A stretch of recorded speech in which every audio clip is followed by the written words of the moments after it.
This is Ayani. And this is Corinne. And you're listening to Sex, Love, Literature, a pop culture podcast where we take a semi-scholarly look at why and how the sex stuff in media matters.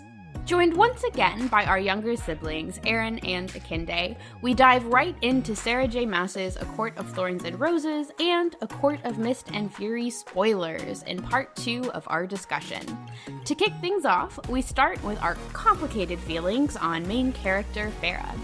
We also ask the hard-hitting questions, like, are these sex scenes sexy? Why is there so much growling? And what would actually happen if the wings of the Illyrians were really that sensitive? As a heads up, for people who really adore these books, we're not here to yuck your yum. Still, while we do appreciate a lot of what Maas is doing here, as well as her wider influence on pop culture, we do have some bones to pick. Will you be tuning in for future installments of the Court series? Let us know on Blue Sky, Instagram, and on Tumblr at Sex Love Lit Podcast. And don't forget to subscribe to and rate our show on Apple Podcasts, Spotify, or any of your other favorite podcast platforms. So prep some chicken tendies and a sweater for your cereal bestie, and let's dive right in. Hello, listeners. Welcome back to SLL. We are once again, if you listen to our last episode, joined by the SLL siblings, Erin and Akinde. Oh, they have a name? The SLL siblings? I like SLLS. Oh! But we will be continuing our discussion of the first 2 books of Sarah J. Maas's Court series. Which is awesome. I just realized, though, we're missing one sibling, so shout out to Justin. Oh, yeah, shout out to Justin, who has not read the Court series. Justin is my and Erin's younger brother. We are sisters. Yes. Yes. So it wouldn't be an SLL episode if we didn't have a quick round of what's sparking joy. So we're going to start off with that, and then we'll dive right into talking about these 2 books. So do we need to tell people what sparking joy is? I will do it anyway because All right. I feel like we gotta. So what's sparking joy is when we talk about something we are watching, reading, or listening to that is currently sparking joy for us, and when we want to make it snappy, we talk about music. So, Erin, what music is currently sparking joy for you? This is rapid fire, but I will do 2. The first is Guess by Billie Eilish and Charlie XCX, which has led me to break like 3 lifting personal records this week. Nice! Due to the beat. It is wonderful and a little horny, which I feel is appropriate for this. And my millennial is showing that Bon Iver just released an EP, which is also fabulous. 2 very different veins, but yeah. Awesome. Why don't you pass it to somebody? Who's next? Akinde. Oh. Okay, for me, I probably will say Keeping Company by Bill Lawrence and Michael League, 2 guys off of Snarky Puppy. It's the album. They I went to only my have a specific- undergrad. Stop! Oh! Yeah, I've that's met them, fire. but I was blacked out. Oh, no! But they're very nice. They did not get mad at me for meeting them in that fashion. They're very great people. That's fire. I'm super jealous. But yeah, that's mine. Corinne? All right, so I have been very into the album Rosie, Rosie, that was just released by Rosé of Blackpink. I am a Blackpink fan, so that's perhaps not surprising. But the song that has been going really, I guess, kind of viral in the US is Apete, that she did with Bruno Mars, and the rest of the album is surprisingly kind of like a breakup album with songs like Toxic Till the End, Call It the End, and Too Bad for Us. Jesus. Which I find fascinating because K-pop stars aren't allowed to date. So what is happening here? Anyway, the album's a lot of fun. I highly recommend it. Akinde was thrown by that. That's a longer conversation for another day, my dear. Okay. And I guess to kind of round it out, what is musically sparking joy for me? I'm going to go with the fact that my number 1 song this year on my Spotify Wrapped was Symptom of Life by Willow, which is a fantastic song, and I'm not surprised that I played it over and over and over again. But a song that I think would have risen to the top if given a chance is the Don to Don opening, Otokoroke. fucking love that song. It makes me so happy. I don't know what to tell you. If it comes on, I start dancing. So those are two things that are completely different, but sparking a lot of joy for me. Symptom of Life was my number 2. It's because we're the same person in a lot of ways. Yeah. On that note, music aside, no more sparking joy. No, We did keep it snappy, though. we did. I'm proud of us, I guess. Is proud the word I want to use? Sure. So to start our conversation on these two books, filled with spoilers and our true, honest, unbridled feelings, we're going to start with a dramatic reading of a Goodreads review from one Erin. This is one of my favorite things, and it is from the Reddit user Addison Biso, and she's posted reviews for all 5 of the ACOTAR series. But this is for A Court of Thorns and Roses, and it's like so succinct and it's so perfect. An illiterate 19-year-old straight up kills a guy and is outraged when there are consequences. Her punishment is living in a mansion with the hot mayor and hanging out with his friend, the nicest guy in the world and the only character I care about in this series. This is a tragic turn of events for Feyre as it separates her from her life as an indentured servant to her shitty family. Who's going to take care of her deadbeat dad, her personality-proof younger sister, and Nesta, Satan's apprentice? One day, a generically handsome man appears, and all of Book Talk developed a bat fetish overnight. Some stuff happens as Feyre ends up in the Triwizard Tournament from Hell where she has to outsmart a worm. Feyre struggles, but eventually triumphs due to severe interference from outside sources. This goes on for 5 books. The fan base for this series is the size of a largish army, and if you say something negative about Cassian, they will hunt you down and ruin your life, and honestly, good for them. So, that's what happens in the first book. Yeah? The large worm took me out. It starts off so strong with, like, it kills a guy and is outraged when there are consequences. I was gonna read the book 2 synopsis to follow up from that, a less spoilery version, but part of me feels like we should have started with the book 2 synopsis because I feel like following on the tails of that is just such a letdown. I mean, so I guess the spark notes for people who haven't read the books. The first book is basically a Beauty and the Beast retelling where Feyre has a romance with Tamlin, and it's also kind of an East of the Sun, West of the Moon / Cupid and Psyche kind of retelling, in that Feyre has to, like, defeat the equivalent of the Queen of the Trolls and, like, do a quest in order to win Tamlin back. And then they're, like, engaged at the end or whatever. But then in the second book, and this is why you kind of have to talk about these books together, Maas is doing a retelling-ish. Retelling, like, reimagining is maybe a better word. Yeah, I think so. Of Hades and Persephone, and Feyre ends up deciding Tamlin sucks, actually, and she ends up in love with and getting together with Rhysand, who is the lord of the court of the nighttime. The night court. The sleepy court. I don't know why I can't say that court's name right. Anyway, and he was like her one true mate all along, or whatever. All right, cool. So let's get into it. Let's dive into the meat of this conversation, as it were. We do have some questions or some topics received from our listeners that we'll talk about a little bit later in the episode. But I think the thing that we wanted to start with first are our feelings on Feyre. So I think for a lot of folks who perhaps are not, perhaps are a little more skeptical. Right, or a little more skeptical. That's a good way to put it. Of the books, part of that is Feyre as a character. I know for me personally, she kind of got on my nerves a lot. And I was not always convinced by how she would react to things and how she was reacting to people, right? I don't know.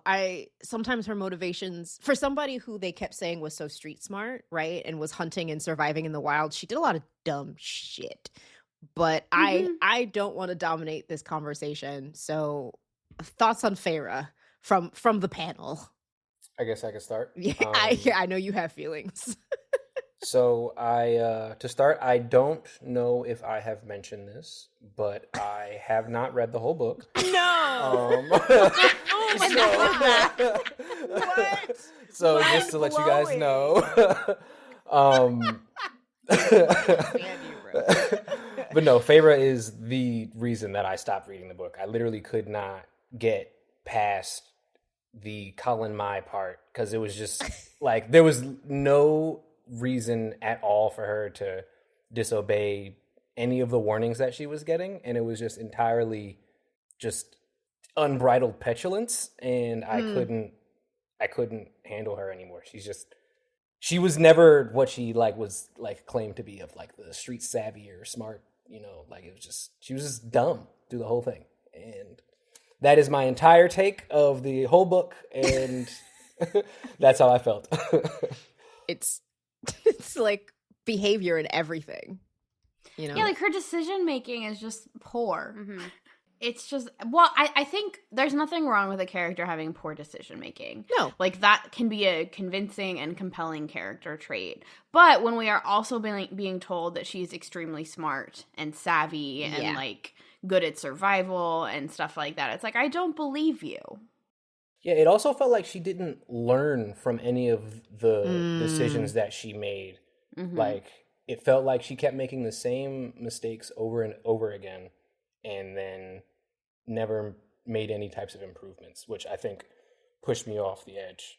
I feel like I've read a bunch of things where people make the same mistakes over and over again, but at least the next time they make that same mistake, something slightly different where they learned something, and I could get past how stupid they are. Feyre just never grew. I think a good example of this for me is she's in the fairy realm. She knows things are dangerous. She knows things are going to lie to her. She's been told multiple times not to trust her eyes and her ears. But when she sees her daddy pop out the woods, what's the first she go run for her daddy? I was so upset. I was like, girl, come on. Rookie mistake for somebody who has lived in this universe for their entire lives. She was able to tell that a wolf was a fairy immediately, but she couldn't tell that her father wasn't actually her father. Like, come on. I will say, I think I was talking about this with Corinne. I think to some extent, Feyre is literally kind of just a vehicle for readers. So she needs to be sort of just like a space holder, or like, was I talking about this with you, Corinne? I think so. It reminds me, so there's a term that the Nunas, so the hosts over on Afternoona Delight, who are romance writers with the K-drama podcast, there's a term they use. They call a character like that a water bottle character that you can kind of fill up with whatever you want. Yeah. So I think that's like a good way to think about Feyre here, actually. But I think even to that extent, because I think everyone wants to think of themselves as like, I'm pretty smart. Like, I'm pretty tough. I've been through stuff. I have my stuff, but I still believe in love and stuff like that. But I think even with that, Feyre's stupidity is oftentimes the only thing moving the plot forward. And it almost takes me out of being that character instead, because I'm like, okay, well, I wouldn't do that. Come on. Kind of looping back really quickly to water bottle. This reminds me of something I saw a long time ago, in which someone was talking about Twilight and Bella, and they, instead of calling her Bella, kind of to explain how the character worked, they called her Pants, because you could just put the pants on, and then you're embodying this character. So they went through the whole plot talking about her like a pair of pants, and I thought it was both hilarious and genius, and I think that's a really smart way, kind of this water bottle character, to think about Feyre here. Though I will say, a question that I have, right, is that one of the things that we know that Maas is good at is creating these kind of interesting, well-developed characters. And Feyre, in a way, feels separate from them, but I think I'm smushing two thoughts together. Because, on one hand, she doesn't seem empty enough just to fill with anybody, right? Because I did not really relate to Feyre at all, in a lot of ways, right? Which is fine. You don't have to be relatable to be a main character, but just thinking about a character that you fill with yourself, you know? But also I'm just wondering kind of why she felt so different and so separate from everyone else. I'm not really explaining myself well, but am I making sense? I feel like Maas is better at the snarky side characters. Like, Lucien is I the love best Lucien. character in the first book. And then in the second book, the characters that I like are, like, Moore, who is the Morrigan. And then, like, I like Amren, who is, you know, like a hell beast in a tiny woman's body. And they're more interesting, but I wonder if it's because we're not in their heads. Mm-hmm. Yeah, you have to be, like, sincere in your own head in a way that, I don't know, maybe is a weak point of her writing. Is it first person POV? I'm blanking. We move through character perspectives, but I think we are very, very close to Feyre. Like, when we're in Feyre's head, we're not in anyone else's. Yeah. Okay. But it's not like... It's like I asked. It is first person POV. Okay. Yeah. I asked, funny that... I moaned, I gripped, whatever. My bowels turned watery. Yes. It's funny that you bring up Bella, because I think actually Bella from Twilight is stupid in similar ways. And everyone was like, why is she doing that? It's almost like a common theme in these, you know, Twilight is basically like preteen romantasy, I feel. Just because it fades to black. But yeah, it is like the paranormal romance precursor, I think, of romantasy as we are receiving it now. Mm-hmm. Yeah, I wish, because I have read some stuff about how this is sort of like a feminist reclamation of sexuality and enjoyment and POV and stuff, and I wish that they could also be smart at the same time. That would be really wonderful. And I do think there are books that do that, right? Mm-hmm. I wonder... not to like call us out, but like, you know, Feyre's 19, right? I'm wondering if this is also a little bit of like teenage protag fatigue for older readers. Yeah. So A Court of Thorns, and maybe for some context Sure. here that I think is useful, A Court of Thorns and Roses is one of the books that sort of kicked off, or it was sort of like the poster child of what people were calling new adult literature for a little bit, which I don't know that term really took off, but it was kind of like a late 2010s term, basically to distinguish between young adult literature and then stuff that was not really adult literature, but still was kind of young adult, but had like spicy, it had more explicit sex scenes. So like of Maas's stuff, and I haven't read the entirety of the Throne of Glass series, but like A Throne of Glass was more solidly YA, but then because she got spicy in ACOTAR, that was what was the new adult thing. But like it does feel, I think, like YA in a lot of like the choices that Feyre is making, and in the love triangle that is being set up. Ooh, segue. Yes, we love it. So, as we mentioned in the first book, Feyre is enraptured, let's say, with the Lord of the Spring Court, Tamlin, who is strong and blonde and powerful and loves Feyre too. Why did I never picture him with blonde hair? Like, that's new information to me. I thought he was... Well, Ayani also created her own headcanons, so this might not be true. But I believe he is actually blonde. And Lucien has beautiful auburn hair. Yeah. We love Lucien in this house. However, she does a lot of things for him, as we talked about in the first book, in order to win him back because she loves him so much. Oh, and an important part at the end of book 1, she becomes a fairy. Oh, yeah, we didn't mention that. Because, you know, she gets the shit kicked out of her after doing all these trials because she doesn't realize the answer to a riddle is love. That was tough. I read the first time she gets the riddle, and my immediate thought was, that shit better not be love. That would be so stupid. I couldn't believe, and then it was. And I was like, you all did that worm shit for nothing. Anyway. So anyhow. It was a bad riddle. Yeah, it was a bad riddle. She couldn't figure it out, though, and also, you know, there were things that she needed to read and couldn't read. It was a whole situation. But anyhow, the person that made her do all this stuff was mad at her and destroyed all her bones. So she was going to die. But then all of the lords of the different fairy courts used, with their powers combined, turned her into Captain Planet Fairy Feyre.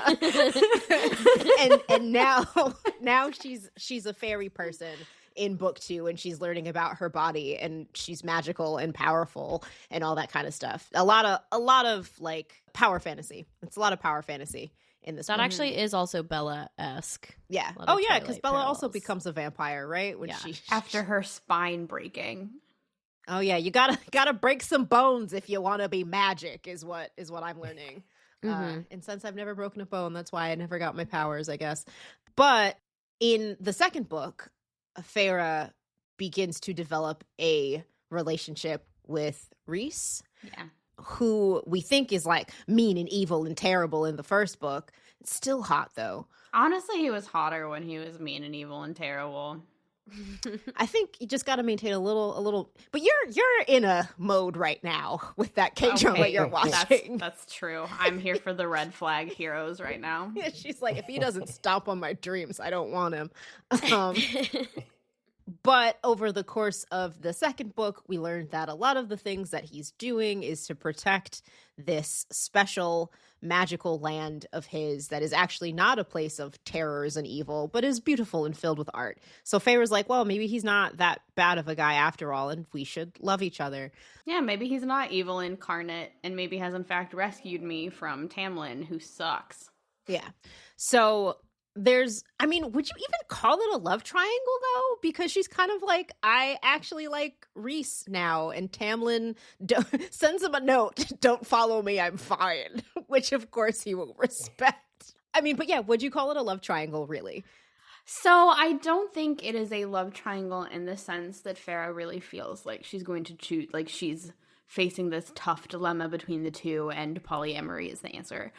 Instead, she seems like so Tamlin, and this is actually one of the things I think that Maas does that I think is interesting, is that she uses the first book to set up, and I think make some commentary on a lot of the tropes of the paranormal romance, of like this sort of setup where Tamlin is pretty controlling, where Tamlin never tells Feyre the whole story, where he is taking advantage of her in a lot of ways. But Feyre, being dumb, and also being young and inexperienced. And traumatized. Well, even along the way is like, oh, this must be what love is. And reading the first book, when I read the first book, I was like, oh, well, like, not like this must be what love is, but like, oh, well, like this is what paranormal romance is. So like, I guess Tamlin is it. Seems fine. But then in the second book, she really goes back and is like, actually, no, like all of this controlling stuff that Tamlin did was in fact abusive. And this was not the romantic ideal. And instead, here's this other guy who, at least on the surface, respects Feyre's wishes, respects what she wants to do, respects her as like a strong person who can do things, or a strong fairy who can do things. They're still people. No, but they are not.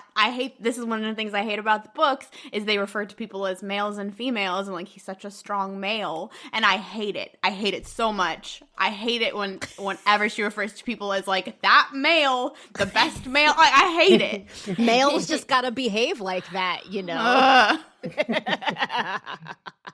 And that was a tangent. I'm sorry. But that said, that aside, I do think that setup there is interesting to try and set up like, oh, actually this ideal we have of the paranormal romance is bad, actually, and perhaps we should consider this other thing. What I think we should think about is whether this other thing, being Rhys, is actually better. Do you have anything specific that he did that you found? I agree. I think he was a little too like, as long as you're okay with it, Feyre, and like him like, oh, I held myself off when I felt our mating bond because I wanted you to make your own choice and stuff, was a little like, okay, buddy, good job. You know what I mean? But what specifically did he do that you're referring to that like you found off-putting or like abusive? So I wouldn't say that I would call him abusive, but I do think that he is set up as being perfect, but much of the time acts like he is respecting what Feyre wants to do and will often withhold information from her in order to, what he is supposedly doing to like protect her, or like out of respect, ? But like instead is doing it in a way that means that she ends up basically going along with whatever he wanted in the first place. So he is, by controlling information, he is using that as a source of power. So an example that I'm thinking of was when he has her go and retrieve the ring from the Weaver's house. Yes. Yeah. There's a lot about that she doesn't know or doesn't understand. And it's not like they work through a real plan of how to get out of that alive. He's just kind of like, you got to get this thing and then get back for me. And there's no explanation about like what the ring is or what it represents until later in the book, right? Mhm. So she's still thrown into this really dangerous situation Mm-hmm. because Reese says that she needs to do it without a lot of concrete information about like what and why and how. Yeah. I forgot about that. I mean, I also honestly, I do find it very problematic that he withholds the information from her, that they have this mating bond. Yeah. Like, my own skepticism about the mate stuff aside. Can like, we talk about that though? Like, Yes. Okay, cool. Speak on finish it. finish your thought. Finish your thought. I just want to make sure we don't lose that. Oh, no, I just like, that is key information that if I was in that position, I would like to have, particularly if I am engaged to another man. Fairy. Male. Whatever he is. Yeah. I almost felt like that one was Maas with like withholding that from us as a plot twist. But by doing so, she gave Reese this weird power imbalance of having withheld it. And I feel like she tried to sell it like, oh, like he just wanted you to make your own choice. But like, no, that's like, that stinks kind of, you know. It's cute to go back and look on like, oh, there you are and all that stuff. But yeah, it's kind of weird. May I ask a question? Of course just you so can. I could get some clarity. What exactly is the mating bond? How did it form? All You right. want to take that one, Ayani? I'll try. I'll probably need Corinne to interrupt me and be like, so for some context. But there is a trope in, I'm going to say romantasy, but also paranormal fantasy romance. So kind of like romance when you're dealing with non-human entities, in which there is this idea of fated mates or a bonded pair. So kind of like think about in nature how like you'll have two birds and they're like, oh, you're my bird, you're my bonded bird mate, and we're going to be mates forever. Oh, or like in Twilight when the werewolves imprint on people. I don't know if Kade read Twilight. I did not. Yeah. Okay. So, but kind of think about it that way, in that there's this mystical, magical bond that is above and beyond normal human love because it is destined and fated, and I feel it in the very marrow of my bones. That's like a bond. Now, what Maas does here is that people can get married and fall in love and whatever, right? But when you have what is very specifically a mating bond, right? That is kind of held above and beyond other forms of romance. And it is like the true bond between two people. I will also say that she does add the caveat here that just because you have a mating bond with someone doesn't mean that you will have like a perfect romantic relationship. There is some speculation among the Fae that it is more about you will make the best children. So is, just to clarify, this is like some intrinsic quality between two individuals, or is it something that's like made? Intrinsic. Once you, Okay. I believe it's the first time you see them. It snaps into Okay. place. Yeah. Okay. And I'm not an academic, so you guys probably know a lot more about this than me, but I feel like part of the trope comes from like real life. You have to like work on your relationship and your love and each other. And I almost feel like part of the appeal of this is just like, oh, is the mating bond. I don't have to, you know. Oh, 100%. Yeah. Okay, great. It takes a lot of relationships are not easy in that you are dealing with people, and dealing with people is never an easy thing, right? But a mating bond is instantaneous, and it doesn't matter how many bums you dated in the past, you know that this is the one. And actually, one of our fans and friends of the show, mentioned this in a chat on our Instagram, that like most people in Akatar have first relationships, right? They have first loves that don't go well, but then they meet their fated mate, right? And the bond snaps into place. So there's this interesting conversation about like, it's not so much a first love trope, but it is this love above all kind of a trope that I think is interesting. But for me, like when we were talking last episode about the journey of romance, mating bonds sometimes can take a lot of the fun out of the equation because I want to know about the travel to the happily ever after, right? I don't want to just know that you all are fated and then, But another friend that I was talking to said, like, yeah, but once you snap a mating bond into place, then all the fucking is good to go. So sometimes it's kind of like fast forwarding to the spicy bits because we don't have to deal with all of the getting to know you, getting to like you phase. Like you know your relationship is universe approved. Right. Yeah. And that you're right to be with that person. Yeah. Though I will say this, one of the things that was weird for me about mating bonds in this book is that they have an odor. And people can smell after the bond has snapped into place. I don't like it. I don't like it at all. Also, like this becomes a thing, particularly in the last book, which is, as we have noted, spicier. The other characters can smell like when you've been fucking. And who you've been fucking. That's a no. That's the last good. Like they look at you and they sniff you, and then like, oh, I know it. I know what you did. Can you imagine? Jesus, you go to your parents' house and they're like, I'm so sad. like, oh my God. Like, you walk into somebody's house and it's like, oh no. Like, there's just so many bad implications of being able to smell that people It sucks because I feel like she added that part in specifically for like Cassian and Azrael to like make a few pot shots at each other, and it's like, no, this is actually like very alarming for everyone throughout the book. And I think for a series that you all are commenting, there's this thread line of consent. Being able to smell that I'm fucking somebody kind of violates any of my consent in having these conversations with people, right? Like, maybe I don't want you to know that we're working on having children, right? Like, maybe I don't want you to know that we had a good time in the bathtub. Like, there's a implicit, like, violation of my privacy if you can smell those kinds of things on me. It's the smelling stuff that really gets to me, actually, about all this. I'm sorry. That's my tangent. Well, I think the mating bond, like the fated mates thing, Maas uses it as a way to, like, excuse a lot of behavior that in the real world would be really, really problematic as a like, oh, that's just how it is after the mating bond snaps into place. Yeah. Like, for example, I did not care for that. So like Reese, for example, and this is like excused by the mating bond in the story, is really, really aggressive and jealous towards other men who even so much as look at Feyre after they've like gotten together or whatever. And it's like, oh, like it's just real tough. Like there's just so much like urge to have sex all the time, and then also like like there's just too much, and therefore he must fight people. I don't know.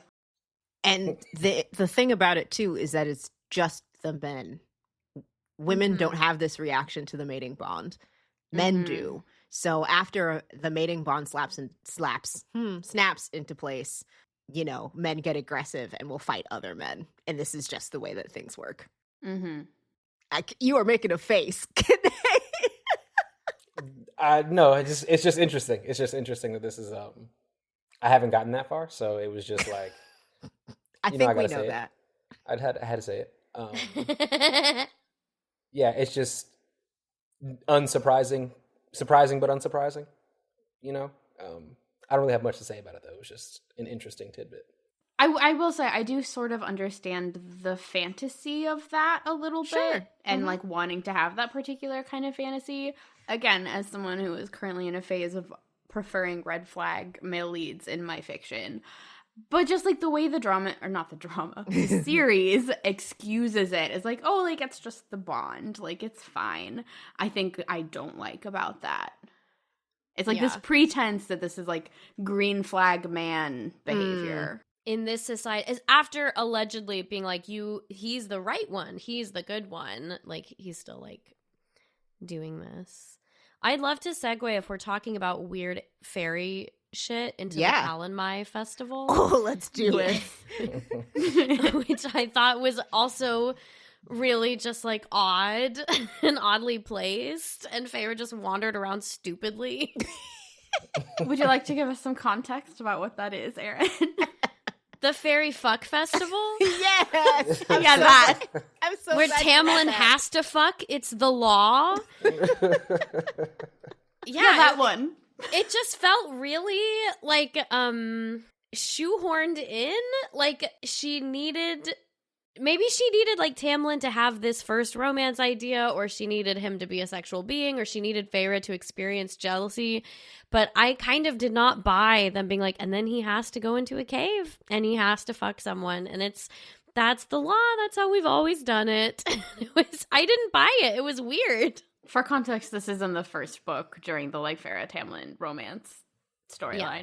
It's funny because to me, I was like, oh, well, spring is about fucking for the animals. Maybe that is where she got the idea for it, is the spring court. However, I think the through line here that is interesting is the tying of sex to the tying of aggression. I was just thinking that. Yeah, because if it was a ritualistic practice where Tamlin as the Lord selects a maiden and then they go into a cave and they make spring happen, I think I would have been like, okay, spring is the mating season, I'll let it rock. But I think it's the fact that he is overcome by the fuck, right? It is the law of the nature that he's going to smell somebody in the crowd and then he's going to plow her to make the spring come. That made it weird. And everyone else is going to smell it. Yeah, and everyone's going to smell it. I guess that's the flowers. I don't know. It's the smelling. The fact that then all of these women in the court line up to be chosen, but he smells Feyre on the wind and then like goes to her room to have the ritual or what have you, because she just couldn't stay inside. So it's just, I think coming back to that through line, that's the thing that I find interesting in these circumstances, is like the tying of sexual experiences, especially first sexual experiences, to male aggression. That's interesting, right? And I'll throw it out there. I wonder how this would be interesting if it was a gender swapped thing and Tamlin was a lady, right? And she had to do an angrily hot. We have our answer. Well, it's almost interesting because it feels like Maas sets up the first book to make statements about tropes of romance, like you said, Corinne, and then she turns around and she still does the tropes in the second book. And it was like, wait, what? I thought we were enlightened, but we're still kind of like hearkening back to them, and the Bat people culture is like, actually, this is the same. And it's like, okay. And I will say, I mean, I don't want to like backtrack on what I'm saying, but it's not that you can't do that and have a good, interesting romance novel, right? There are, of course, darker heroes, red flag heroes, and all that kind of stuff. And you can have that kind of aggression in a story and have it be interesting. But I think it's because Tamlin and Rhys are set up to be opposites that it becomes kind of a point of conversation, right? That there are these points of connection. Are there any other similarities between the two of them other than the fact that they get aggressive around sex? And I will just say, it's not that they get aggressive around sex, period, but there are these moments that like the aggression is accepted. Yeah. Bond. Let's see. Well, I agree that there are moments where Rhys is hiding things from Feyre, right? That Tamlin in did the that. same way that Tamlin was, yeah. But like, it's fine when Rhys does it, though. Yeah, and he does come clean oftentimes in a way, like later that Tamlin does it, but I think there is that keeping of information. They're both very powerful lords, but I think that's on purpose set up to be a dichotomy, right? I do think if we're thinking about the sex scenes, this is maybe a way that they differ. I think Rhys cares a little bit more about Feyre having a good time than Tamlin does. Which certainly Tamlin's interactions with Feyre at the beginning of the second book, it's really painted like he doesn't give a flying fuck about her. Yeah. But maybe in the first book too, I think he's just growling a lot. They do both growl, I will say. Yeah, they do both growl a lot. Yeah. Feyre growls as a human woman. I think Rhys purrs more. Oh, you're saying Rhys and gotcha. Yeah. Rhys purrs. He does. He did purr. I remember that. I was like, oh, points for that. Another sound effect. Well, here's a question then. Since we started talking about the Calamite, do we want to transition to thinking a bit about how sex is working in the story. I know we skipped over world building. We're like, who the fuck needs a world build? We're going to talk about the sex. But do we want to think a little bit about that here, since we've opened the door by talking about growling? Sure. Okay. One of the reasons that Curran says that these two books go together, right, is a lot of the fervor around these books is around how sexy they are and around how spicy they are. And I think it's a good question to ask. Did we find them sexy, right? We did find them fun, right? Because some of us read all of them. Some of us read half of one. But, Everything in between. Everything in between, right? And there was kind of a, maybe not consensus, but an overall conversation that, like, there was enjoyment to be had in moving through the stories themselves.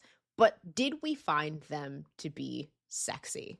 Were we reading the sex scenes like, oh yeah, good stuff? Or was it kind of like, wow, when is this gonna be over? Question mark. The closest thing to a sex scene that I got was that scene where they went to, like, I think they, like, skinny dipped in, like, a lake of starlight or something like that.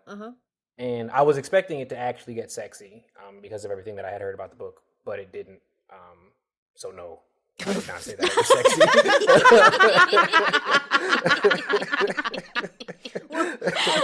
I will say, I texted Corinne after I finished the first one and was like, this wasn't spicy at all. And she was like, well, you need to read the second one in order to get the actual spice. But that was really funny. I did not really find the first one sexy either. I found it like a little cliche or a little bland.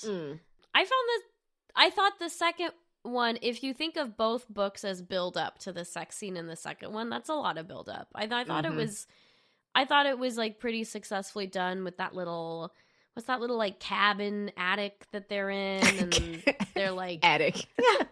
They're like, we have to share a bed. That's a good use of a trope. I was like, oh, I do love there's only one bed. Yeah. That's my favorite trope. Way better trope than I had sex and now I have to fight someone. But yeah, so that I thought the buildup was like really successful and cute. I will actually say that after that one of the second book, I did not find very much sexy. I feel like Feyre turns into a mom figure really quickly. And even though she's like, what, 21, 22, and she's just like, her and Rhys are just like mom and dad of all the silly little fuckingers. And then like, I just didn't care for the evolution of Maas's style. It felt like it was trying to be smuttier. So it was not in large part successful, but I thought the second book worked the most for me in that regard. Yeah, you're right. I did like that little attic scene when they had to share that teeny tiny bed. Yeah, there is only one bed is a very nice. We are fans of that here on SLL. We might do an episode about it one day. We'll see. It's never enough beds. Never enough. I love hearing the true to life stories of that. Like when people check into a room and they're like, oh God, there's only one bed. And I'm like, it happens. It happens in real life. But Corinne, you look, you were going to say something of value. Okay. So I want to acknowledge here that I'm aware that like Rhys has wings. So my critique here is not necessarily fair. But, like, the physics of it don't always work for me of, like, the sex scene. So, like, there is this sort of, like, famous/infamous chapter, I think it is 55, which is, for some context, is after Feyre has discovered that Rhys has been hiding that they are mates. She decides to accept the mating bond and feeds him some soup. I appreciate that Nesta's this is a spoiler for the last book, but Nesta's take on the mating bond is, I'll give you a stale cracker. Because the woman has to, the female has to give food to the male to like show that she accepts the mating bond. Ritualistically. Yeah. Yeah. So food that she makes, I think. Yeah, so stale cracker from her pocket. It can't just be like McDonald's. It's wild to me that this wasn't revealed until chapter 55. That's crazy to me. It's a good buildup. Over 2 books even, really. But yeah, so Feyre feeds Rhys soup, and then they have sex. They have a lot of sex. But there's like paint, which sounds messy. There's like It was messy. there's a lot of growling.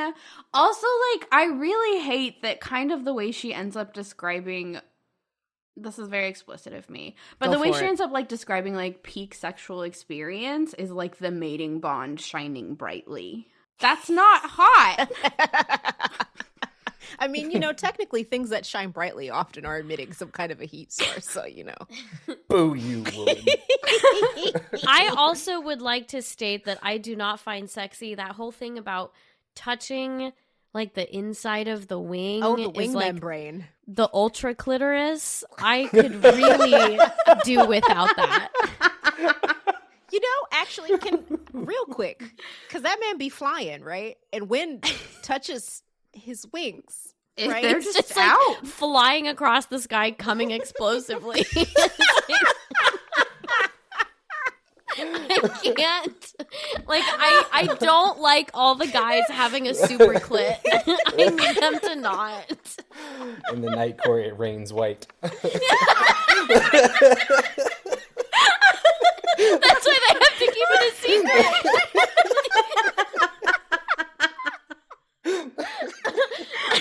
Tamlin is like, that shit is a nightmare. Feyre, we gotta get you out of there.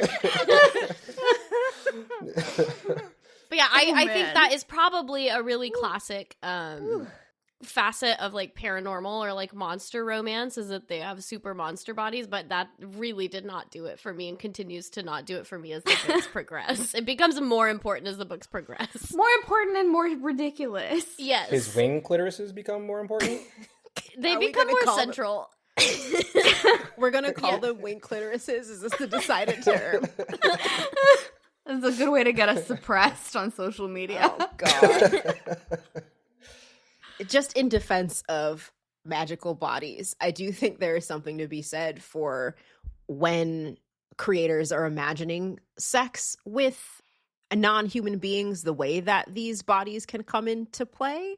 They can come into play in some really creative and interesting ways. It's like, I think part of the fun of monster sex is that it allows you to imagine possibilities beyond what we can do as human beings and to really stretch that kind of erotic imagination, right? So though, again, I've only read the 2 books, like, I would find it super interesting the way that wings could come into play. Like, I don't think they talked about this at all, but like, why are the Illyrians not like having elaborate flight sex rituals like eagles or something like that? Like, they're more than just making the membrane sensitive, which, like, again, if they're flying. And also, like, as far as the canon goes, is that like wing size correlates to dick size.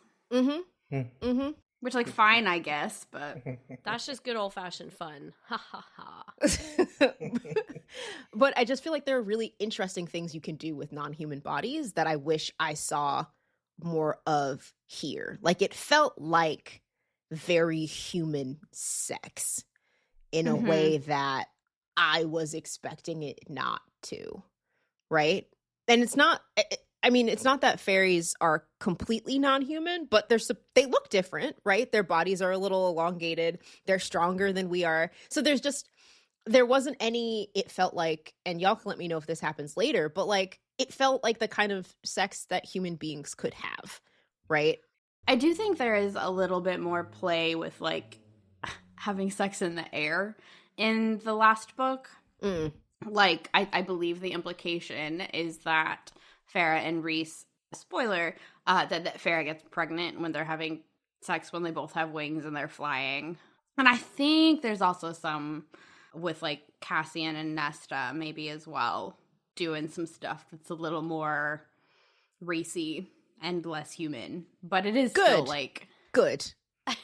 I think maybe one of the strengths of this book that also caps the effectiveness is that it kind of feels like Maas is trying to appeal to a lot of different romance people without turning anyone off. Interesting.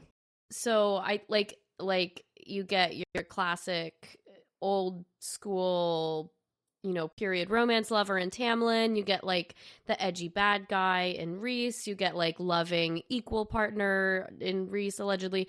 You get like monster people, but it's not like overwhelming. You know what I mean? So it kind of feels like she's just putting like a little smorgasbord so that everyone gets something. Playing it a little safe. But yeah, but she's not. I would say the strongest direction she goes in is in the 5th book. And it's not a direction I care for, but if you care for that direction, like maybe that like really hits the spot for you. But before that, it's sort of just like appeals to all a little, or won't turn anyone off.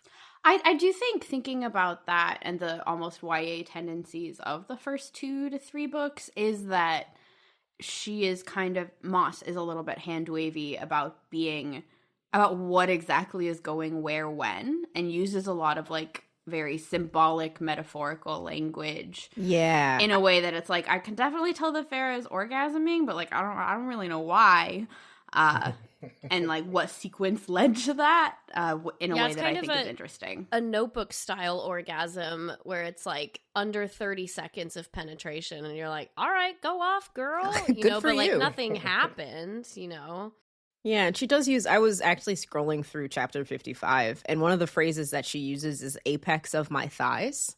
Oh, she be using that a lot. Everyone's got an apex. Yeah, and it's super hot. Some say it's the hottest shape.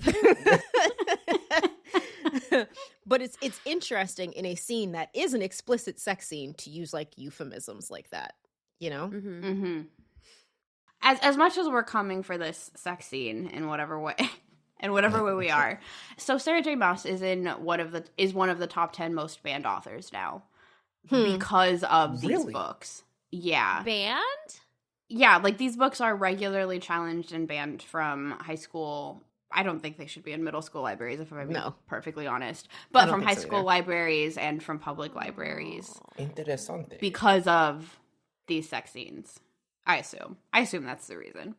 I'm not sure now, actually, now I think about it. Do public libraries have like romance sections? Absolutely. I got both of these books from the library. They're very, very popular, and libraries are actually, not to just big up libraries, but libraries are one of the best places for authors to have their books because they'll buy large quantities of them.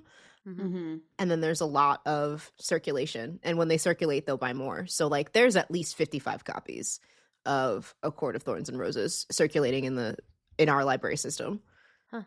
Wow, that's so I'm just shocked to hear that you would ban it. I think of it as so banal in terms of the spiciness. I mean, so when we think about the phases of book banning that are kind of happening in the most recent wave, starting in like 2020, they started coming for books that like have diverse characters or deal with racism and LGBTQ books. And in the most recent wave, like in the last year or so, now that a lot of those books have, to be honest, been taken off the shelves very successfully on their part, they're coming for books that deal with sex and sex education and sexual assault.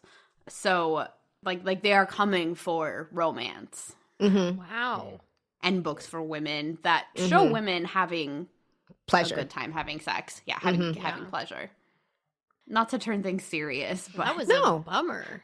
Yeah, don't come for my smut. Let me come for my smut.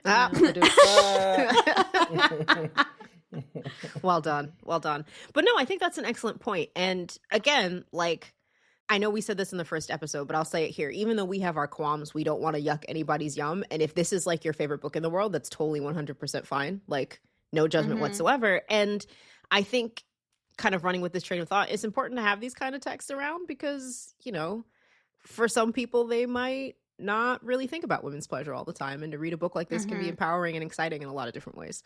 So, like that guy next to me in church. Right. I hope he learned a lot. I hope he read chapter 55 next to you in the pew. I think he did. Well, kind of running with this then, why don't we turn towards something that we actually quite enjoy? We did mention that there are a lot of characters that we really enjoyed, and I thought it'd be great to give them their due here. So I'm looking at our list, and accidentally the cereal is first. So Erin, that was your suggestion. I love this cereal. I love his character development. Could you tell us who/what the cereal is first? He is like a Dementor, basically. He's basically like this universe's like Voldemort. He's just a prophetic little ghoul. And it feels like it was supposed to be just a one-off to move the plot forward. Like Feyre needed to fight for some piece of information / confront some danger. But then he keeps coming back, and every time he comes back, he gets like sassier and like a little more like, what if like Katja was dressed up like a corpse? The drag queen, and I just find him a lot of fun, and I love how his relationship with Feyre keeps changing throughout the rest of the books. I won't spoil it, but like it's very like hilarious, and yeah, it's like when you see someone was supposed to do a cameo in a show, and then everyone loves it so much that they bring it back. It has that energy. I support that. I'm glad there's more cereal. I was happy to see him in the second book, so I was like, keep coming back, you weird little guy who likes clothes. Yeah, I love his like very ritualistic canon of how to trap him that involves like clothes and chickens. It's like this guy, he just needs a coat and he's kind of hungry. Like vibes. And if you give him that, he will give you some cool info. Give him some goss. Yeah. He's honestly the gossip machine of the fairy world. But most people are too afraid to catch him, which like... Yeah, which is why he doesn't have any fucking clothes. But he's so goddamn hungry. But yeah, I really liked the cereal. I think he's cute. So I know what we're getting you for Christmas, some cereal fan art, I think. So next on our list, we have Amren, who I know is personally one of my favorites. For some context, again, only as far as the second book, she's some kind of terrible, powerful something trapped in the body of a small woman, and like a small female. Sure, okay. And like, I don't know, as another small woman, I fully support that. Like, I like that she's angry and mean and everyone has to respect her, and when it's time for her to do some not evil, she's not evil, but when it's time for her to like lay the smack down on people, it's like terrible and bad and blood is just raining from the skies, and I'm like, I stand. Like, I want to be you when I grow up, actually. And also she has her own like healthy sexual life that the book, at least the second one, doesn't really explore, but she has some flirtation with like somebody's brother in the summer court, which I'm gonna hold my feelings on the summer court for right now. But I don't know. I think she's great, and every time she's on the screen, quote unquote, I want more of her. I would like read a whole book about her, I think. Yeah, seconded. She also goes through really cool development in the later books. I think that's a very strong character for Maas. So, yeah, I got that sense. And next up is Lucien, who I also added because he's the best and I love him. So, again, for context, Lucien is like Tamlin's bestie, but also I think he's afraid of Tamlin, and I think we should free Lucien from Tamlin's grasps. Mm-hmm. But I don't know, if I was kidnapped and taken to the fairy realm, he's the one I would romance, not Tamlin. I don't know how Feyre looked right past this amazing snarky redheaded man and decided to date Tamlin instead. Again, this is only on my knowledge of the two books. I think it's kind of weird that Lucien's fated mate is Feyre's sister Elaine. And he goes absolutely bonkers about it when he finds out that it happens. Because Wasn't she like 8? No, she's a grown woman.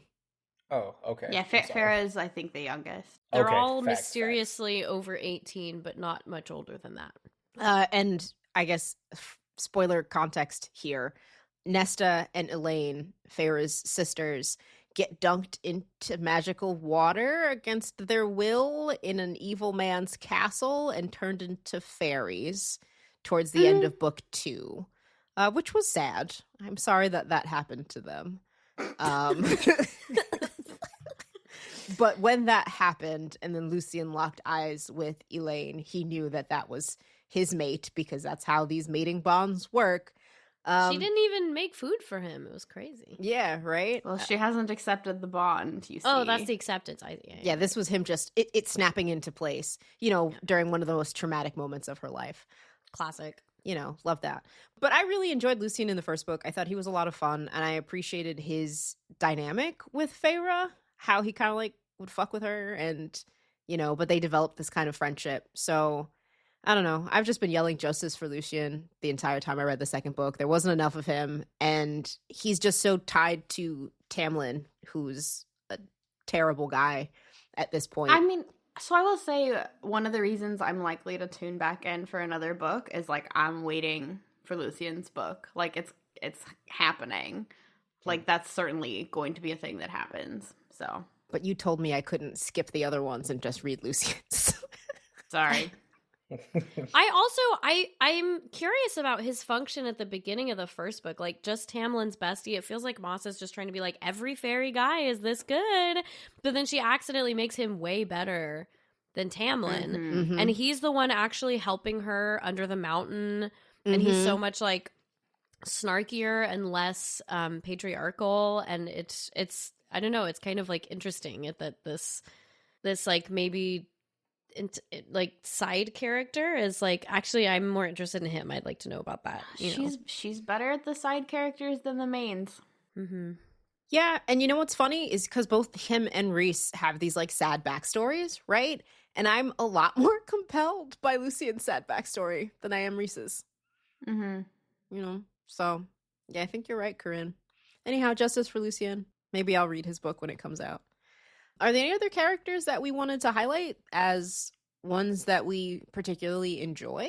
I enjoyed the dynamic in the second book of like the sort of found family element of Cassian, Azriel, and Mor, who are like the three, and in addition to Amren, sort of Rhys's backup and besties.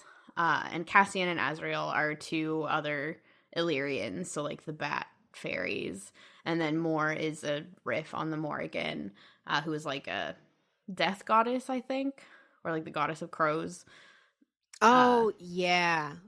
I forget which mythology she's from. Also, like, we should talk about the world building, but I'll put a pin in that for a second. Yeah. But I do like the found familyness of Cassian, Azriel, Mor, and Rhys, and Amren, and how Feyre sort of like fits into that and finds that like a sense of home with them. Yeah, I think that was one of the things I liked about the second book the most, is the kind of like that found family dynamic and how they all fit together, and this kind of past that they all had together. I appreciated the lived in is what you would call a house, right? Or a city. But like the fact that there was already a bond here, that it was not like they were forging these for the first time, that this was a functioning, happy, interesting group of people, was something I think was enjoyable to follow in the second book. I like spending time with them and their antics and hearing about their outfits. Yeah, the characters I expect to get future books about are Azriel, Elaine, Lucien, and Mor. Oh, good. Azriel deserves a book. He's sad. 4 books? I'm not sure exactly how, so this is maybe spoiler territory, but I'm not sure how Maas is gonna shake things out in this love triangle she's setting up between Azriel, Elaine, and Lucien. I'm not sure if that'll be 1 book or 2. But then Mor will certainly, I think, also get her own story. So you said you're going to put a pin in it, but did you want to talk about the world building? Yeah. So as a fantasy scholar, I find the world building frustrating because it is she takes such a weird grab bag of mythology where she's like, and here are the Valkyries and also Morrigan, and also they wear, and this is Erin's pet peeve that I'm pulling on, but also like they wear sweaters and leggings, but also they live in castles. So like the world building is like wildly inconsistent. But also the castles have toilets, which implies that they have to use modern plumbing. Yeah. And the further the books go, the more confused it gets. Huh. She's like throwing up in a toilet and she's like flushing it, and it's like, why? You know what? I didn't even think about that. You're right. There was a toilet. She was throwing up in a toilet. Ain't no toilets in castles. It was outhouses and holes in the ground. And chamber pots. Chamber pots that you dumped out the window because there was no plumbing. And part of the messiness of the world building feels like maybe the courts are in different eras. Like the night court, when she goes, she takes off her gown, and it sounds like she's in almost like a Jasmine from Aladdin style, like 2-piece, like sexy little belly number. But like it gets really messy. It feels almost like the night court is like more of like a modern town, and it's really confusing, and it takes me out of the story. Mm-hmm. Oh, interesting. Yeah, you're totally right about the toilets. I didn't think about that until just now. But yeah, something that I found interesting was that Maas did spend a lot of time describing their clothes and what they were wearing over the course of the books. So yeah, sweaters and leggings made a lot of appearances. And I was curious if the leggings were like... if they were like stretchy leggings like you get like an H&M, or if they were like deerskin leggings, or how that worked. This book came out like in the mid 2010s when people had the whole like wear your like Lululemon leggings, your baggy sweater, and riding boots outfit, and that is like like Feyre is dressed like a sorority girl. It felt almost like water bottle character-esque. Like anyone could wear this. You guys will feel really comfy with this. But it was like weird after all the gowns and the, period stuff. Got it. Okay. Yeah. Well, if we're talking world building pet peeves, I'll just throw my one out there. And again, I know we're not supposed to be like just bashing this book altogether, but there was just things. One of the things that irked me a little bit about this book is that all of the Black characters, save for maybe like 2, were from the summer court. And something about that just feels like a decision I would not have made, to make the summer court the land of the Black folks. It's because it's so hot.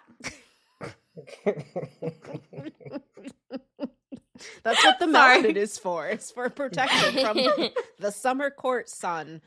So, that was just a little odd to me, a decision, and that in that vein, we really didn't have any, and correct me if I'm wrong here, but we really didn't have any characters of color that we interacted with in the first book at all, unless you're like me and you made some headcanons up.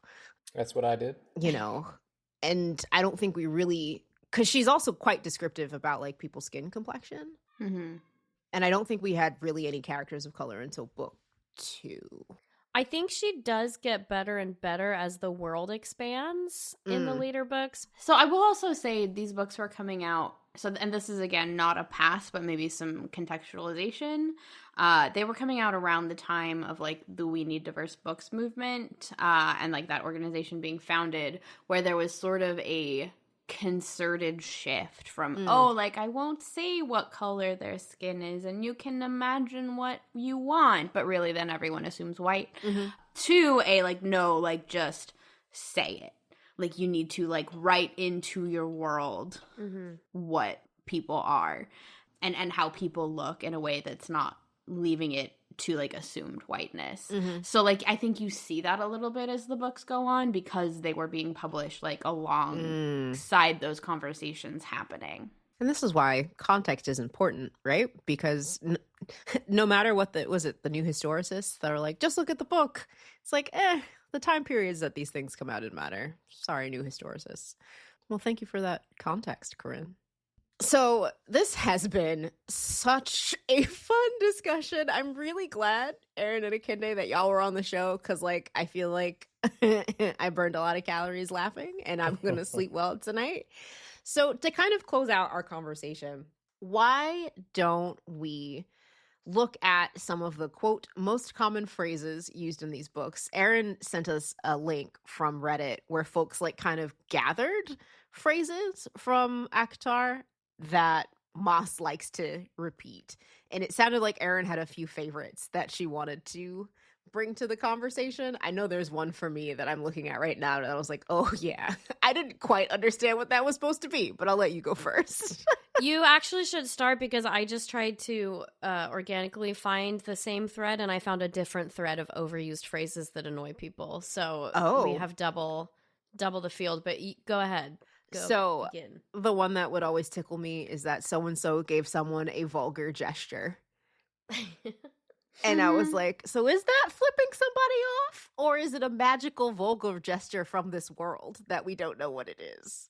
I on that Reddit thread, someone was like, that may be like some very smart writing if you know this book is going to be translated into other languages Maybe. and cultures, because it could be a different gesture. But my hunch is that it's more like Feyre is still so ladylike that she's not going to say Feyre flipped her the bird, you know? So it's like still sort of like left to the imagination or something. But yeah, it's overused for sure. I can't get over the growling, hissing, and purring. Yeah, very animalistic. I really don't like how often people's bowels are turning watery. That's the just a sign of IBS aging, girl. The IBS hit rate on this population is unhealthy. It's not good. Oh, and this came up on both threads. Is the like calls to like. I think she uses this about the mating bond. She uses this about other things, just like calls to like. And it's like, we get it, girl. You said that. Yeah, are there any others? You know, I got sick of mate after a while. Mm-hmm. Feyre constantly referring to Reese as my mate, my mate, this, my mate, that, my mate. It was funny, though, because I started doing that to Andrew around the house, and he was like, what are you doing? I was like, our mating bond, Andrew. It snapped into place. He was like, leave. Go away. I was like, can't you smell it, babe, in the air? Our bond? Oh, God. I would never visit y'all. You don't want to just smell our bond in the air, Akinde? No? I'm going to vomit. Are your bowels turning watery? You fell into the trap. Yeah, I hate with that IBS. The fibs. The other one that I really hate is everyone is always picking invisible pieces of lint off their clothing. Just constantly. You know what's funny? As someone whose cats leave a lot of fur behind, like, you know, there's a lot of lint to pick, you know? Yeah, a lot of people don't like purred, Corinne. I see purred here in all caps, actually. Well, it's often supposed to be sexy, and it's not. Okay, all right. Well, this has been a great time. Huge fun. Well, and again, like I did read all of them, so like our own, I don't know, nitpicks and like issues aside, a lot of people really like these books, and I think they are very interesting and also actually very important for publishing to be so successful, because the publication of these and purchase power of these books is also funding these, like the publishing house to publish a lot of other authors. That's a great point.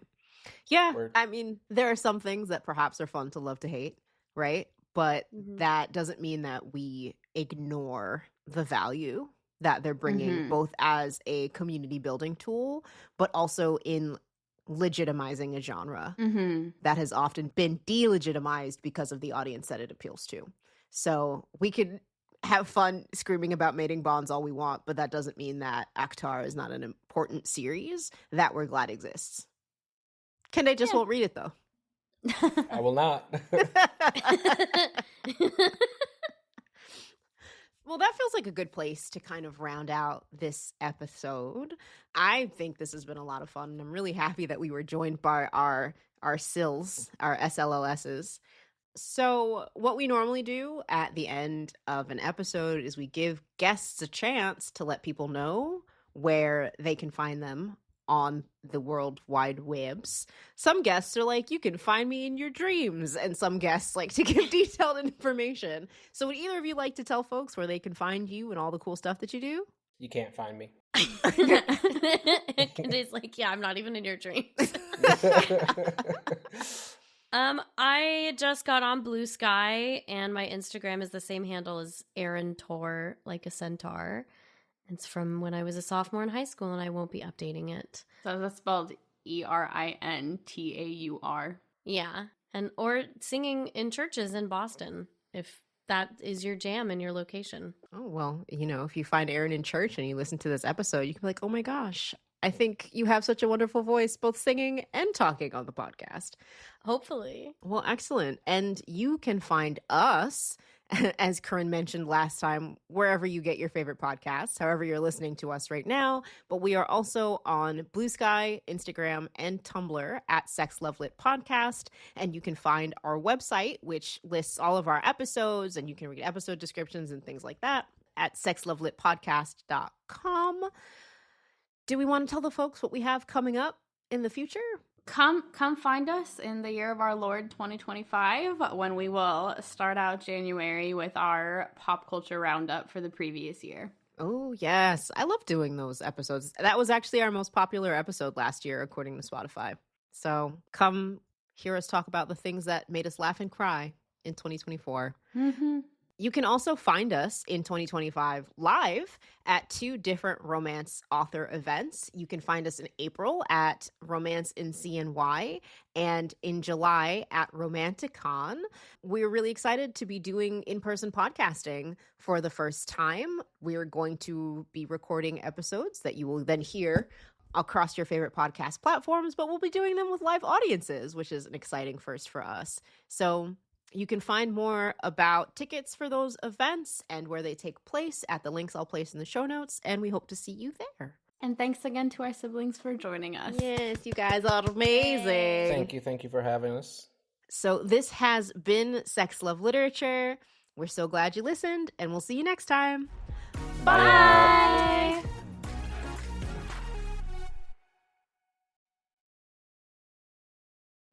Creative and interesting ways. There was a no, go ahead. You do keep saying come into play. No, I was just thinking about like him coming all over the sky again. I'm sorry, please edit that out. Like uncontrollably. There are a lot of really good Photoshop edits. Please keep talking. I'm so sorry.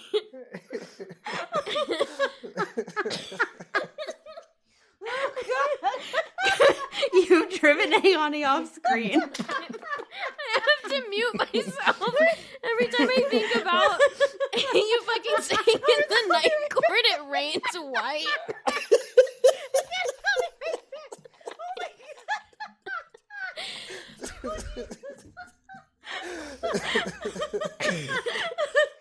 This is the first time that Ayani has been driven away. I think you set a record, Erin. This is the second pod fatality. Unfortunately. Ooh. Oh man. I'm so sorry. I interrupted her in defense of monster bodies. I love how it was just such a serious moment and then you just like burst. In my head, it's like fucking up his flight pattern.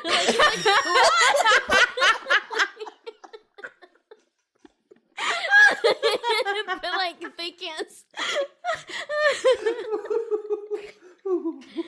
That's on me. I'm sorry. I fucked up the flow.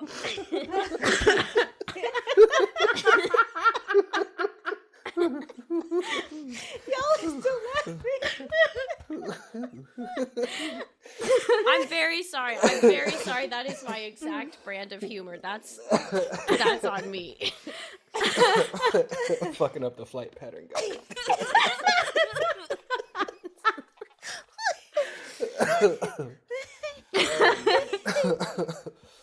Can you start what you were saying over, Ayani? I will. Okay. It was a good point about monster bodies. Yeah, It was gonna be so good. Ooh, yeah, I'll start again. I'm sorry. Oh, God. That was so fucking funny, y'all. Holy shit. I do have a pretty vivid mental image now. Yeah. He's like, I got some headcanons now. Oh, you didn't even have to read the second book, kid. Oh, okay. So let me start over again and try to sound like a normal person. Okay, so